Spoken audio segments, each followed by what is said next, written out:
Breaking news आ रही है। Iran में भड़के विद्रोह से जुड़ी ईरान के विदेश मंत्री अब्बास अराक्ची ने भारत के विदेश मंत्री एस जयशंकर से फोन पर बात की। विदेश मंत्रालय के मुताबिक दोनों नेताओं ने ईरान के हालात पर चर्चा की। एस जयशंकर ने खुद सोशल मीडिया पर इस बातचीत की जानकारी दी। और इस सब के बीच ईरान में सरकार विरोधी प्रदर्शनों के दौरान हुई हिंसक झड़पों में करीब 12,000 लोगों के मारे जाने का दावा किया गया।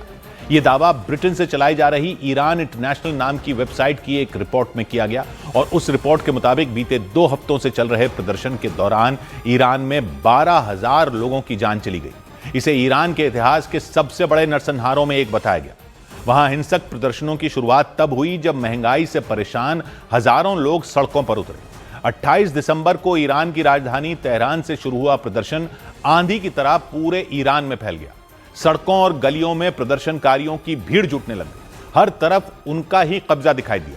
लेकिन मुसीबत तब बढ़ी जब सरकार पर भड़के लोगों ने तोड़फोड़ और आगजनी शुरू कर दी, जमकर उत्पात मचाया और प्रदर्शनकारी उस वक्त बेकाबू हो गए जब पुलिस ने पिछले हफ्ते उन्हें जबरन खदेड़ने की कोशिश की थी। लाठियां बरसाई गई। यही नहीं, आरोप लगे कि ईरान की पुलिस ने निहत्थी भीड़ पर फायरिंग भी की और इसके बाद तो प्रदर्शन कर रहे लोगों का गुस्सा 7वें आसमान पर पहुंच गया था।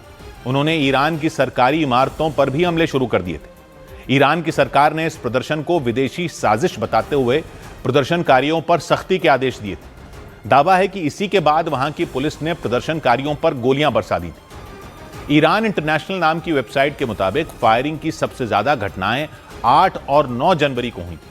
दावा है कि इन 2 दिनों में सैकड़ों लोगों को मौत के घाट उतार दिया गया था और आशंका जताई गई कि ईरान में बीते 2 हफ्ते के अंदर करीब 12,000 लोगों की मौत हो चुकी है। हालांकि ईरान की सरकार ने इन आंकड़ों की पुष्टि नहीं की और ना ही उसने मारे गए लोगों की कोई संख्या बताई। लेकिन न्यूज एजेंसी रॉयटर्स ने ईरान के एक अधिकारी के हवाले से बताया कि वहां विरोध प्रदर्शन के दौरान हुई झड़पों में 2,000 से ज्यादा लोगों की जान चली गई। दावा है कि ईरान के कई अस्पताल प्रदर्शन में घायल हुए लोगों से भर चुके हैं, लेकिन मरीजों के आने का सिलसिला थमने का नाम नहीं ले रहा, क्योंकि ईरान की सरकार पर भड़के लोग सड़कों से हटने के लिए तैयार नहीं हुए। इस बीच कई जगहों से पुलिस और प्रदर्शनकारियों के बीच टकराव की खबरें सामने आई। तेहरान की एक सड़क पर रात के वक्त भी हजारों लोगों ने मार्च किया। उन्होंने ईरान के सुप्रीम लीडर और वहां की सरकार के खिलाफ जमकर नारे लगाए।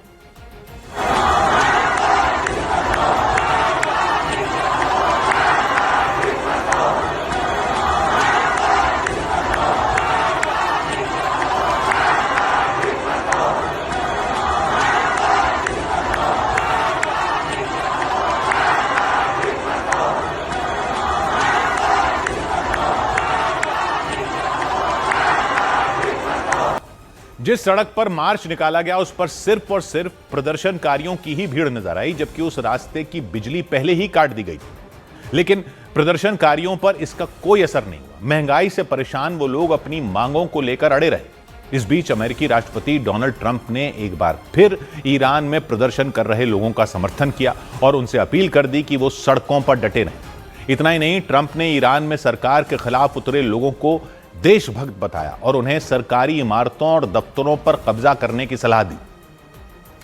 To all Iranian patriots, keep protesting, take over your institutions if possible. अमेरिकी राष्ट्रपति ने प्रदर्शनकारियों से उन लोगों के नाम लिखकर रखने के लिए कह दिया जिनके इशारे पर ईरान में अत्याचार किए गए। ट्रंप ने साफ किया कि वक्त आने पर एक एक अत्याचारी को उसके किए की भारी कीमत चुकानी होगी। यही नहीं, उन्होंने ईरान के साथ होने वाली बातचीत को भी रद्द करने की घोषणा कर दी। And I've canceled all meetings with the Iranian officials until the senseless killing of protesters stops. Trump ने ईरान के लोगों को भरोसा दिया कि उनके लिए मदद भेजी जा चुकी है। हालांकि ये मदद किस तरह की होगी इस पर उन्होंने साफ साफ कुछ नहीं बताया। लेकिन माना जा रहा है कि ट्रंप के इस ऐलान से ईरान में जारी प्रदर्शन और भयंकर हो सकता है।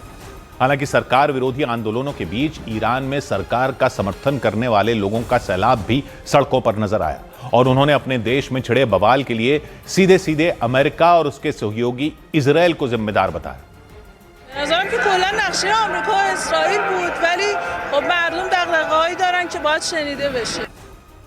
ईरान की राजधानी तेहरान में एक विशाल रैली हुई जिसमें वहां की सरकार का समर्थन करने वाले हजारों लोग पहुंचे।